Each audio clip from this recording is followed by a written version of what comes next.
All right, gang, going to jump right into it. Jets lose to the San Francisco 49ers. Final 19-32. The score was not as close as would be indicated by the final score. Jets scored a last-second touchdown.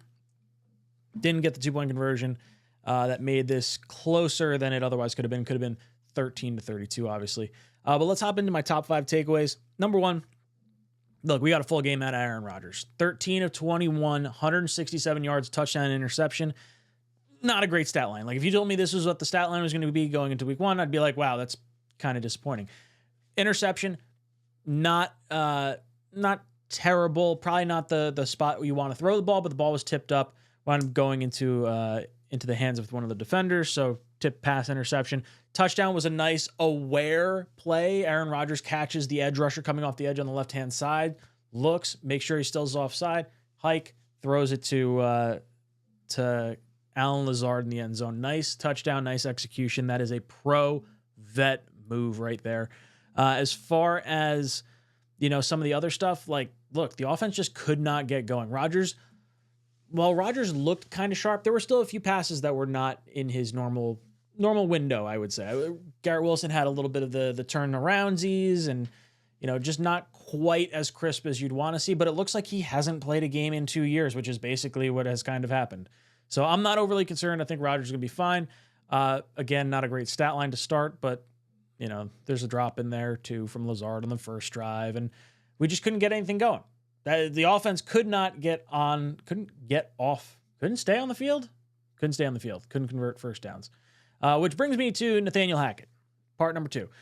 Where was Mike Williams, Braylon Allen, and Tyler Conklin? Literally like 3 of the players that I expect to at least have some impact on the offense were nowhere to be found.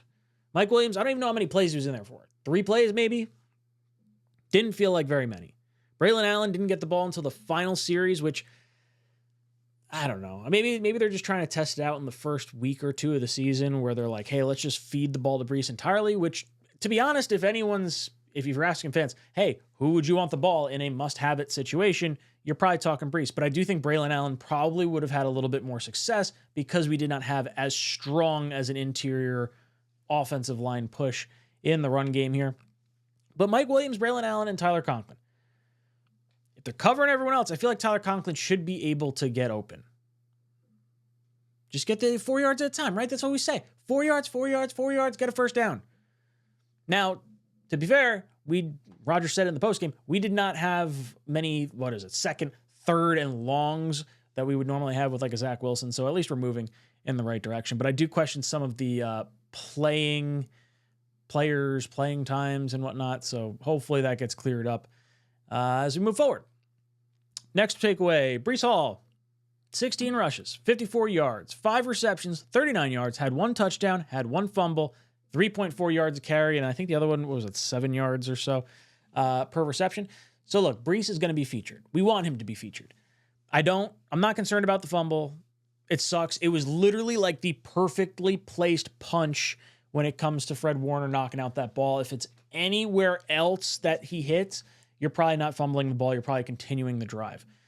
Drop pass from Breece in the, second half? Just before the Allen Lazard touchdown. So ultimately really didn't mean anything, but just an uncharacteristically sloppy game from Breece. So we want to see him clean it up. Again, offense looked like it has not played a game together in over a year. No preseason work. That'll probably get it done. Do I think the preseason would have helped had they played? Maybe a little bit. I think it's probably just going to take more time for us to gel as opposed to just having the offense play for a series or 2. That was not going to iron out all the wrinkles that we're seeing right now. So I'm not concerned about Breece. I think it'll be fine. Just went up against a tough defense. Biggest problem today that I saw was in the trenches. The trenches were rough. And this isn't a knock at Quinn in here by having him. It's just what I had queued up. 221 rushing yards, 5.8 yards per carry is what the 49ers got on the ground for us, and we just could not stop a nosebleed. We saw the difference of not having Al Woods and Justin Jefferson in the middle of this field. Is that right? Am I saying the right name right? Jordan Jefferson? Justin Jefferson. There we go. Too many Jeffersons in this league. No run defense. No run defense. Leaky Fotu on short-term IR, out for the next 4 weeks, next 3 weeks, coming back in 4 weeks. No Leonard Taylor III. So our only defensive tackles were Javon Kinlaw and Solomon Thomas, which felt like it was probably not ideal, but I guess if they wanted to move JJ inside a little bit more, give him a try. I don't know. I guess you try to figure it out. The left side of this line, obviously, left side of the 49ers offensive line, Trent Williams obviously signed this past week. I thought there would be some rust. It certainly didn't look like it. Jermaine Johnson just had his hands full all day. Did not get to see him. I don't think he overcame. I don't think we got a sack at all. Or maybe we got like a sack. Maybe we got credited for a sack, but it didn't really feel like we got a sack tonight. It felt like we got bullied around, both on the defensive side and on the offensive side. Like 3.4 yards a carry or whatever I said for Breece Hall. That's not doing it either. The offensive line, while the pass protection looked better, the run blocking didn't really look up to snuff. So very much got beat, manhandled in the trenches overall. And then I want to talk about the Hassan Reddick situation, right? Like he sits out this game, he loses an $800,000 paycheck. Is this going to be a Chris Jones type situation with the Chiefs last year where this guy's going to get paid because the Jets lost? And it'll be like a little bit irritating to some fans if he does get paid. I know if I see Hassan Reddick get paid after this game, I'm going to be kind of irritated because I don't think Hassan Reddick would have had a very big impact on this game. In my opinion, this game was lost because of the offensive sloppiness and just not having played together, and then the lack of a run defense. And unless you think Hassan Reddick's really going to step in for either the offense or the run defense, I don't see how this guy would have actually helped us. So in my opinion, I would prefer Joe Douglas not to break form. Do not pay him. Do not go after the Titan game. See, I'm already losing the cockpit. It's too late at night. I got to go to bed. Look, I wouldn't pay Hassan Reddick right now. I would hold off.